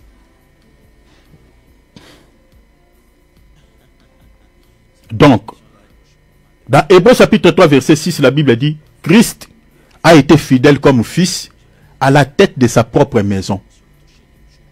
Et sa maison, c'est nous. Donc, quand on dit Christ est comme fils sur sa maison, et sa maison, c'est nous, mettez dans vos calpettes Christ ici, c'est les salis. Parce que la Bible dit, celui qui a les fils a la vie. Et avoir Jésus dans sa vie, c'est avoir la parole, la vraie parole. La parole que nous sommes en train de vous annoncer là.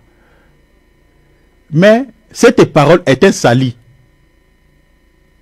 C'est le sali. Mais c'est le sali à quel moment? Regardez ce que la Bible dit.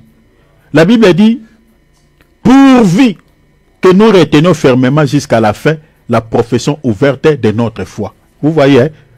Nous retenions jusqu'à la fin. Oh, sauvé, sauvé pour dire bon. Tu dois retenir, c'est-à-dire, si tu veux se rassurer que tu es sauvé, tu dois être comme Paul. Jusqu'au soir de sa vie, jusqu'à la fin. C'est là où nous allons dire que voilà, je suis sauvé, j'ai gardé la foi jusqu'au bout. La Bible dit, pourvu que nous retenons jusqu'à la fin. La fin quoi? La Bible dit, la profession ouverte de notre foi. Et l'espérance c'est le salut qui fait notre gloire. Il faut garder la foi. C'est ça ce qui est dit ici. Pourvu que nous retenions fermement jusqu'à la fin la profession ouverte de notre foi. Gardez la foi jusqu'à la fin. Et là, Christ en tant que salut sera manifesté. Donc tout chrétien qui est appelé au salut doit impérativement passer par ces trois étapes pour être enlevé. Donc c'est là que les chrétiens payent le coût de l'enlèvement. Alors, je vais parler pendant 12 minutes et puis je vais m'arrêter. Donc, dans Exode 12, si vous lisez tous les chapitres, il faut lire tous les chapitres, dans les versets 5, la Bible dit, ça sera un agneau sans défaut, l'âge d'un an. Ici, je suis en train de parler quitter l'Égypte. Je dis que c'est le premier comptage une fois qu'on a quitté l'Égypte. Si tu n'as jamais reçu le baptême, cher enfant de Dieu, tu es ici, je suis prêt à pouvoir vous donner le baptême. Si tu n'as jamais fait le baptême. Dieu bénisse toutes ces personnes que j'ai baptisées. Donc, si toi tu n'as jamais fait le baptême, je parle du baptême dans une eau qui coule dans une rivière. Le baptême qui est considéré au GDD, c'est ce baptême-là. Si tu étais baptisé dans un tonneau, dans une piscine, dans un baignoire, hein, dans un bassin quelconque, ce baptême-là n'est pas valable. Parce que le baptême, on peut aussi les reprendre. Selon la Bible. Parce qu'il y a quelqu'un dans la Bible qui avait fait le service de baptême à 12 personnes. Mais le baptême qu'il avait donné n'était pas conforme à la sainte doctrine. Quand Paul était venu à cette église-là, il avait refait ce baptême-là. Il avait rebaptisé encore ces gens. Si tu as déjà reçu un baptême qui n'est pas conforme à la sainte doctrine, tu peux refaire ce baptême. Si tu es en Kinshasa, je peux te conduire vers un homme de Dieu que je connais. Alors, la Bible a dit, la première étape, c'est quitter l'Égypte, faire l'exode. Et nous avons vu que, à partir d'Exode chapitre 12, verset 5, ici, la Bible dit, le Seigneur a dit, l'Israël, vous devez manger quoi? L'agneau. Regardez, j'ajouterai un élément que je n'avais pas dit. L'agneau. La Bible a dit, cet agneau sera sans défaut. Je vous avais dit que l'agneau dont on parle ici, parce qu'ici nous sommes dans l'ombre, n'est pas si autre personne si ce n'est que le Seigneur Jésus. C'est lui le véritable agneau. Mais ici c'était dans l'ombre. Donc ces choses étaient prophétiques par rapport à notre salut. La Bible a dit que l'agneau, cet agneau, sera âgé d'1 an. Donc l'âge de cet agneau ici n'est pas si autre chose si ce n'est que l'année de la grâce. Parce que Jésus, en tant que le véritable agneau, il était venu annoncer aussi l'âge de la grâce. Et l'âge de la grâce, pour attester que c'est lui le véritable agneau, c'est l'année de la grâce, une année de grâce. Est-ce que vous voyez cela? Une année de grâce. Alors, la Bible dit dans le verset 6, la mort de l'agneau sera constatée le 14e jour. Suivez-moi ici très bien, je parlerai de quelque chose ici, j'ajouterai 2-3 éléments. La mort de l'agneau sera remarquée, constatée le 14e jour. C'est ça ce que Dieu avait dit à l'Israël. Aujourd'hui, vous allez quitter l'Égypte, mais vous ne quitterez pas comme ça. Il faut que la mort de l'agneau soit d'abord constatée. Mais vous n'allez pas tuer cet agneau n'importe quel jour. Pas le 6e jour, pas le 7e jour, mais le 14e jour. C'est ici que nous avons dit que le chiffre 14 dont on fait mention ici n'est pas si autre chose si ce n'est que l'œuvre de la croix. Parce que c'est le jour où l'agneau est décédé. C'est le jour de la rédemption. C'est le jour où l'agneau a racheté un peuple. Le chiffre 14 ici parle du rachat, parle du prix. Parce que c'est lui qui avait accordé la délivrance au peuple juif en Égypte. Ce n'était pas Moïse, c'était l'agneau. Est-ce que vous voyez cela, cher enfant de Dieu? C'est l'agneau. C'est l'agneau qui avait permis à Pharaon de libérer. C'est l'agneau qui avait frappé les Égyptiens, qui avait frappé tous les premiers nés des Égyptiens. Commençant par l'être aimé jusqu'aux animaux. C'est l'agneau. Mais l'agneau a été tué le 14e jour. Le chiffre 14 parle du rachat d'un peuple. Mais pas seulement l'Israël, mais parle du rachat aussi de 2 peuples. Parce que notre bien-aimé Jacob, pour racheter 2 femmes, il avait travaillé 14 ans. 14 ans. Oh, 14 ans dans le langage de la Bible parle aussi de 14 jours. Je suis dans Nombre chapitre 14, verset 34. Vous pouvez lire également Ézéchiel chapitre 4, verset 6. Parce que dans le langage de la Bible, une année égale aussi un jour. Donc, 14 ans de Jacob se résume aussi à 14 jours. Et tout ça, c'était pourquoi? Pour racheter Léa et Rachel. Or, Léa et Rachel, c'est l'image de 2 peuples, c'est-à-dire l'Israël et l'Église. L'Israël et l'Église. Et vous remarquerez aussi, dans Exode 12, quand l'Israël avait fait l'exode, avait quitté l'Égypte, l'Israël n'avait pas quitté l'Égypte tout seul. Il y avait aussi plusieurs étrangers. Il y avait des Égyptiens et plusieurs peuples qui les avaient aussi suivis. Est-ce que vous voyez?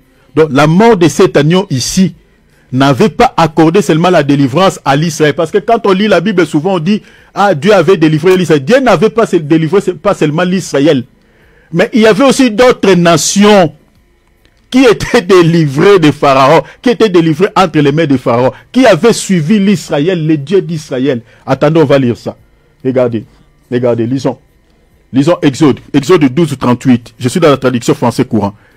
Une foule de gens d'origine diverses. La Bible dit une foule de gens d'origine diverses.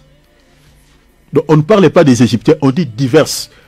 Parce qu'en Égypte, il y avait aussi plusieurs nations. Il y avait d'autres nations qui entendaient la manière dont Dieu avait traité les Égyptiens de loin, qui étaient venus assister et vivre ces choses. Prenons par exemple les beaux-pères de Moïse et Jéthro. Quand Moïse était rentré, quand il était sorti avec le peuple d'Israël en Égypte, Jéthro lui avait raconté ce qu'ils entendaient de loin, ce que Dieu avait fait. Il dit, nous avons entendu ce que votre Dieu a fait en Égypte. Donc c'est-à-dire, il y avait d'autres nations. De loin, ils entendaient ce que les Égyptiens subissaient de la part de l'Éternel Dieu d'Israël. Et ces nations-là s'étaient rapprochées des Juifs. Donc quand l'Israël a fait l'exode, il y avait des Égyptiens, il y avait aussi d'autres peuples selon Exode 12, 38, qui avaient suivi l'Israël, qui avaient accepté les dieux d'Israël. Donc vous comprenez que la mort de l'agneau ici, 14e jour, accorde la délivrance à deux peuples. Alléluia. C'est-à-dire l'Israël et les nations. Donc c'est-à-dire les salis que Dieu est en train d'accorder à son peuple ici, il accorde les mêmes salis aux étrangers, aux Égyptiens et aux autres peuples qui étaient venus aussi assister, qui avaient suivi aussi l'Israël. La raison pour laquelle, si vous lisez par exemple dans Ézéchiel chapitre 47, verset 12, vous allez remarquer que dans le partage du pays, Dieu avait aussi recommandé à l'Israël de partager le pays avec les étrangers qui étaient avec eux. Ils avaient aussi part dans l'héritage, dans le partage de la terre. Est-ce que vous voyez cela? Or, les pays dont l'Israël était en train de partager ici, c'est l'image du ciel. C'est-à-dire même les étrangers avaient aussi la part dans cet héritage. Lisez Ézéchiel 47, verset 22. Donc, je suis allé là-bas pour vous dire que l'agneau qui est décédé, qui est tué le 14e jour, accorde la délivrance non seulement à l'Israël. Bien aimé, retenez ça aujourd'hui. Hein. L'Israël n'était pas sorti seul en Égypte. Il y avait aussi d'autres nations. Méditez Exode. Lisez Exode 12, tous les chapitres. À partir du verset 38, on parle de divers peuples. La Bible parle d'une foule de gens d'origine diverses qui avaient suivi l'Israël. Donc c'est-à-dire la mort de l'agneau a accordé la délivrance à ces deux peuples. C'est pour dire que le jour de l'enlèvement, ce n'est pas seulement l'Israël qui sera sauvé, ce n'est pas non plus seulement l'Église qui sera sauvée, mais le salut est accordé à deux peuples, c'est-à-dire l'Église et l'Israël.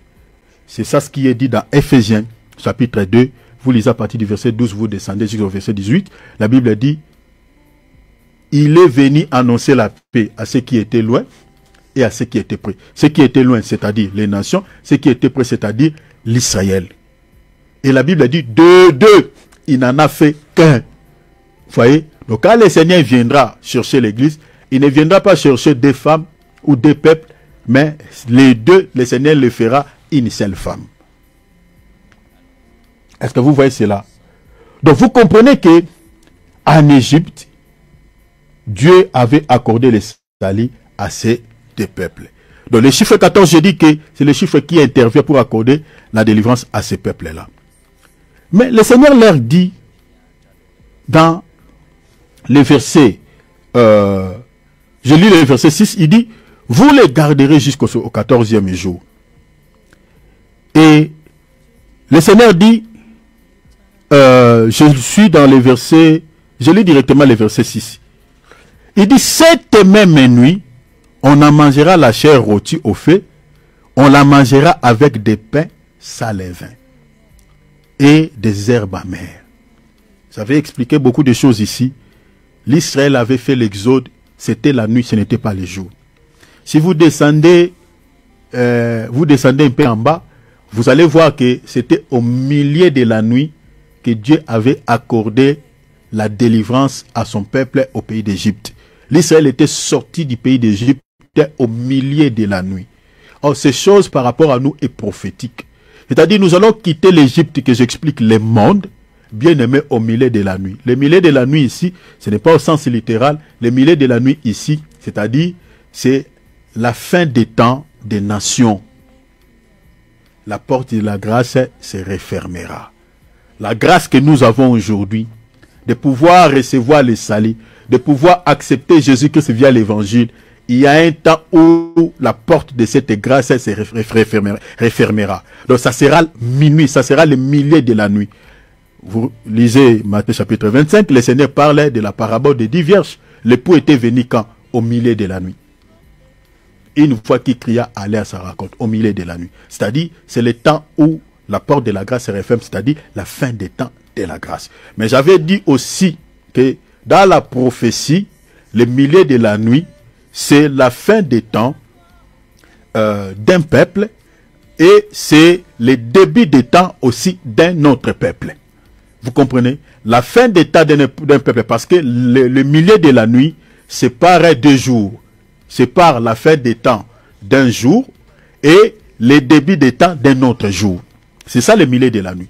Comme nous sommes là, nous sommes aujourd'hui mardi, c'est-à-dire quand nous arrivons à minuit, minuit, c'est la fin des temps du mardi, c'est le début des temps du mercredi. C'est ça le minuit. Donc c'est-à-dire, dans le langage prophétique, le milieu de la nuit explique la fin des temps des nations et le début des temps pour sauver l'Israël, l'Israël incrédule. Parce que le jour de l'enlèvement, on partira avec une portion des enfants d'Israël qui ont crié, quelques juifs qui ont crié. Mais il y a une portion dont l'apôtre Paul parlait qui est tombée dans l'endurcissement selon les prophéties bibliques. Et c'est cette portion-là qu'il y aura encore une brèche. Dieu va déverser encore selon Apocalypse, plutôt Zacharie 12, l'esprit de grâce pour sauver cette portion qui est tombée dans l'endurcissement. Mais ça sera dans un temps très fâché, ça sera au règne de l'Antichrist, au retour glorieux du Seigneur Jésus-Christ. Alors, ici dans Exode 12, l'Israël mange l'agneau et le Seigneur leur demande quoi? Leur demande de mettre la ceinture, de porter la ceinture. Je suis dans le verset 11, le Seigneur dit, voici dans quelle tenue on mangera ces repas. Les vêtements serrés à la ceinture. Le vêtement serré à la ceinture. C'est ça, Éphésiens chapitre 6, verset 14. La ceinture, c'est la vérité. La ceinture, c'est quelque chose qui soutient le vêtement. Pour les hommes, ça soutient les pantalons. Pour les femmes, ça soutient la jupe. Un pantalon qui n'est pas soutenu par la ceinture, si ce n'est pas les pantalons de votre taille, ça va descendre et on verra ta nudité. Et vous savez que la nudité dans la Bible, c'est le péché. C'est-à-dire, un chrétien qui ne demeure pas dans la vérité, c'est la parole. Et la vérité, c'est Jésus. Jésus dit, je suis la vérité. C'est la parole. Un chrétien qui ne demeure pas dans la vérité, aux yeux de Dieu, il est nu. Il est comme l'église de Laodicée. Le Seigneur dit à l'église de Laodicée, tu es nu. Tu n'as pas d'habit. Vous comprenez? Donc la ceinture, c'est la vérité. Parce que la ceinture, c'est aussi un vêtement. Selon Genèse chapitre 3, verset 7. La Bible a dit, Adam, lorsqu'il a été nu, la Bible a dit, il avait confectionné la ceinture pour couvrir sa nudité. Vous voyez? Donc, ce que les enfants d'Israël étaient en train de faire ici, c'est prophétique par rapport à nous. Tu manges l'agneau, tu écoutes la parole, mais demeure aussi dans la vérité. Vis aussi, mettez la parole de Dieu en pratique. Quand le Seigneur te regarde, il te voit que moi, tu as la ceinture. Si tu veux être enlevé. Parce que tout ce qui se passe ici, c'est lié au salut. Ça, c'est la première étape, c'est lié au salut. Tu ne peux pas dire que tu as Jésus, tu as le salut. Cher enfant de Dieu, tu écoutes la parole, mais tu vis comme le monde, comme les mondains. Ah, là, tu ne feras pas exode. Tu ne seras jamais compté. Parce qu'avant d'être compté en tant que membre actif de l'église mystique de Jésus-Christ, il faut que tu accomplisses tout ce qui est dit ici. Demeurer dans la vérité. C'est ça la ceinture. Tu manges l'agneau, mais aie aussi la ceinture sur ton hanche. Deuxième des choses, vos souliers aux pieds. Les souliers, c'est les ailes que donne l'évangile. Ephésiens 6,15. Ne soyez pas zélés aux choses du monde. Aujourd'hui, je suis très étonné de voir certains chrétiens ne sont plus zélés aux choses de Dieu. Les gens sont plus zélés aux choses du monde. Sois zélé aux choses de Dieu. Aimez la parole. Serre le Seigneur. Aimez les choses de Dieu. Évangélisez. Parce que ça fait partie aussi du salut. Tu ne peux pas dire que tu es sauvé, mais tu n'es pas zélé aux choses de Dieu. Les choses de Dieu ne t'intéressent pas trop. Regardez comment on fait l'émission ici. Il y a certaines personnes, bon, je ne sais pas, mais que Dieu nous aide. Si réellement nous sommes sauvés, bien-aimés, nous devons tous servir Dieu. Nous devons tous mettre les mains à la pâte. Nous devons aimer les choses de Dieu. Mais vous allez voir un chrétien qui s'est dit qu'il est sauvé, mais les choses de Dieu ne l'intéressent pas. Il n'est pas zélé. Il est zélé au monde, il est zélé aux choses. Bien-aimés, non. Non, celui qui est sauvé, celui qui a reçu le salut, qui a mangé l'agneau, doit aussi avoir la chaussure aux pieds, doit être zélé aux choses de Dieu. C'est très important. Il y a beaucoup de choses à dire là-dessus. Et à la fin, les bâtons. Dieu nous donne aussi le pouvoir. Les pouvoirs. Genèse 49, verset 10. Les bâtons, c'est aussi un pouvoir. Les bâtons peuvent expliquer également l'assurance ou la foi. Hein? C'est ça ce qui est dit dans Psaume 23. Ta houlette et ton bâton me rassurent. Hein? L'assurance. L'assurance, c'est aussi la foi. Mais je ne suis pas là. Mais ici, retenez que les bâtons peuvent parler aussi du pouvoir. Le pouvoir royal. Parce que nous sommes dans les sacerdoces royales. 2 Pierre chapitre 2 verset 9. C'est le pouvoir que Jésus nous a donné sur les diables, sur les démons, sur les sorciers. Un chrétien qui a le salut, qui est sauvé, il a le pouvoir. L'œuvre de la croix, Jésus dit, tout pouvoir m'a été donné. Et dans Luc 10, 19, il dit, je vous ai donné ce pouvoir. Il y a certains chrétiens qui dorment comme ça, on vient l'étrangler le cou. Hey! Cher enfant de Dieu, si tu vis de telles choses dans ta vie, tu dois revoir ta vie chrétienne. Tu dois parler avec ton pasteur. C'est pas normal. Ça contredit la parole. Ce n'est pas les sorciers qui doivent nous dominer. Non, non. Oh, on a bouffé un chrétien, on a mangé un... Oh. Moi, tel que je suis là, ma vie n'est pas sur terre. Colossiens chapitre 3, verset 3. Ma vie est cachée en Christ et Christ en Dieu. Donc si un sorcier me cherche sur la terre, ne me trouvera pas. Ma vie n'est pas sur terre. Ça, ce n'est que la peau. La Bible dit, notre vie est cachée en Christ. Oh, on a mangé un chrétien. Ça, ce n'est pas un chrétien. Et Dieu nous a donné le pouvoir sur les diables, sur les démons. On a ce pouvoir. Luc 10, 19, le pouvoir, c'est ça, les bâtons. Toi, tu écoutes la parole, tu manges l'agneau, mais tu n'as pas les bâtons. Tu n'as pas les bâtons, ma soeur. Tu n'as pas les bâtons, mon frère. Tu as peur de cette tante-là parce qu'elle est sorcière. Tu as la peur de cet oncle-là parce qu'il est sorcier. Parce que tu n'as pas les bâtons. Tu n'as pas les bâtons. Il y a des chrétiens qui écoutent la parole, qui mangent l'agneau, mais qui n'ont pas les bâtons. Qui n'ont pas les pouvoirs. Qui tremblent devant le miaulement des chats la nuit. Il fait un cauchemar comme ça, il se réveille en sursaut. Ce sont des chrétiens qui n'ont pas les bâtons.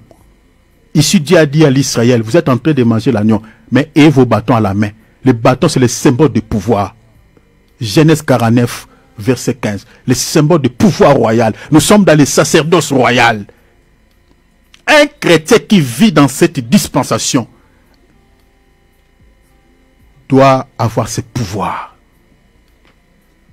Doit marcher sur les serpents. Doit marcher sur les scorpions. Comme le Seigneur l'a dit. C'est toute la puissance de l'ennemi, rien ne pourra te nuire.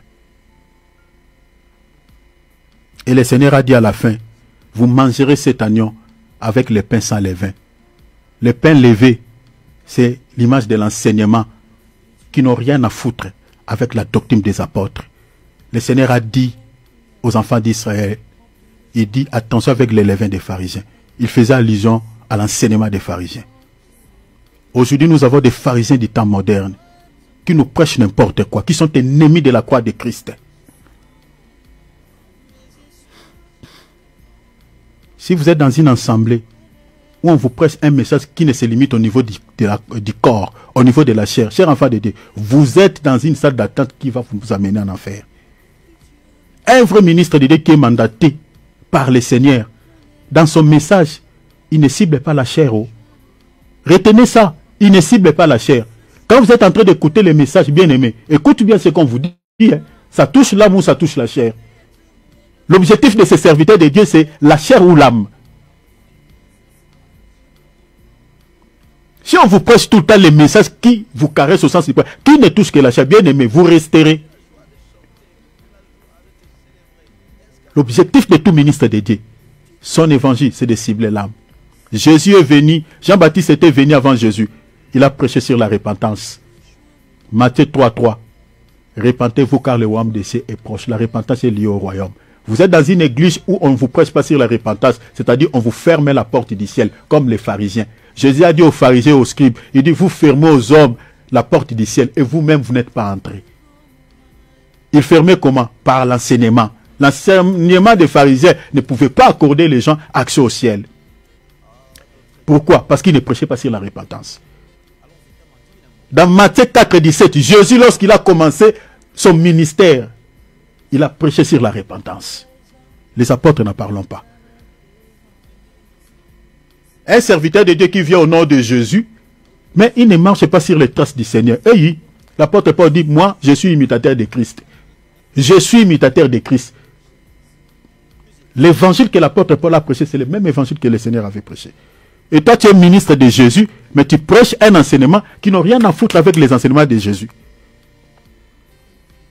Tu n'es pas un ministre de Dieu, tu es celui de l'ennemi. Les pains levés, un faux enseignement, des fausses doctrines. Le Seigneur a dit à la fin, vous les mangerez avec les herbes amères. Les herbes amères, c'est l'enseignement qui ne plaît pas souvent aux chrétiens. C'est aussi une nourriture spirituelle. Les légumes amers.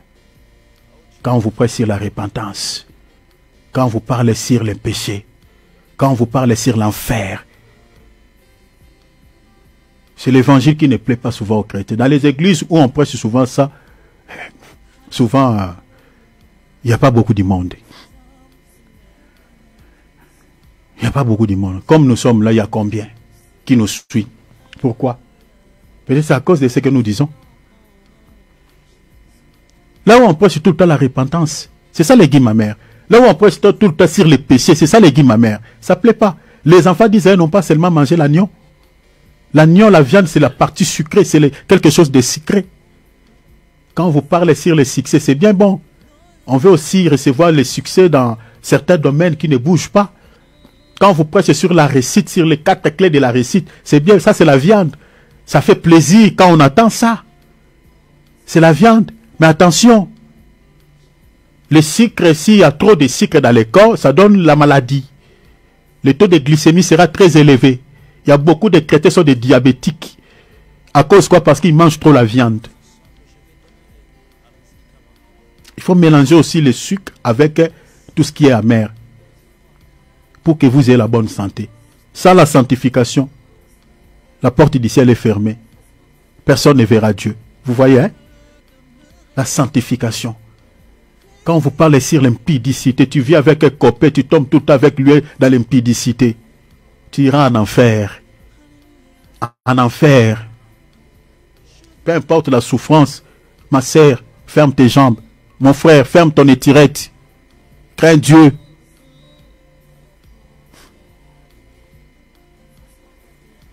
Les guimes amères, ça ne fait pas plaisir. Les gens qui aiment vivre avec plusieurs partenaires. Tu es marié, mais tu as encore des maîtresses à côté. Tu iras en enfer, frère. Même si tu donnes des dîmes. Même si tu fais des dons à l'église. Tu iras en enfer. Tu seras surpris. C'est ça les guimes amères. Mais regardez dans nos assemblées. Est-ce qu'on nous donne la viande et les guimes amères? Ou on nous donne seulement que la viande?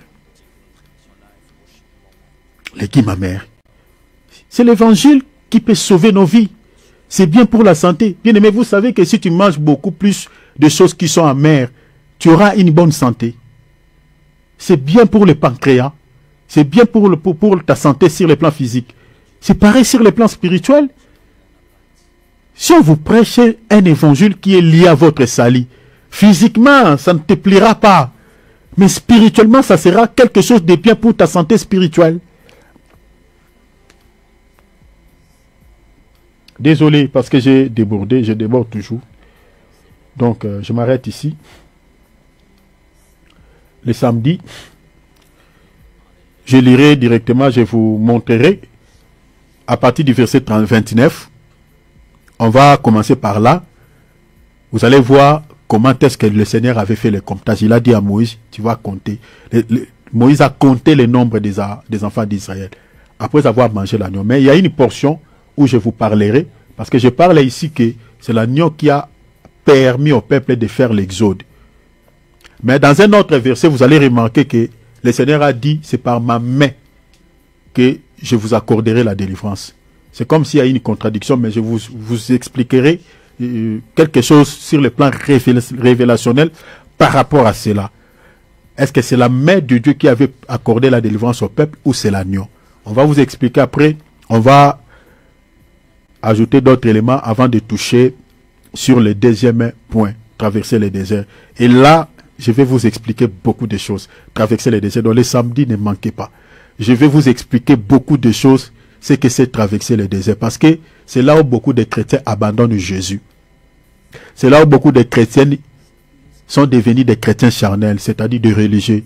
Il écoute la parole, il vit et tout ça, il sert le Seigneur, mais dans son cœur, il n'a plus la crainte de Dieu.